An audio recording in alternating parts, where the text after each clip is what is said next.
Cara mengganti nama akun Gmail di HP. Langsung saja tap ikon atau foto profilnya. Lalu pilih kelola akun Google Anda. Kemudian buka info pribadi. Tap pada bagian nama akun. Buka ikon buka tutup ini. Nah, sekarang kita tinggal ganti namanya. Lalu simpan.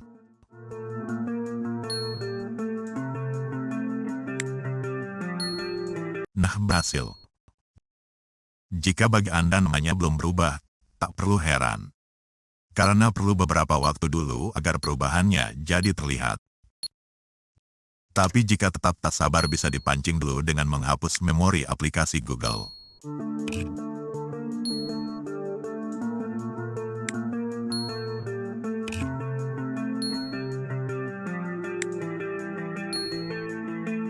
Kemudian muat ulang atau restart HP-nya. Lalu baru lihat lagi nama akunnya.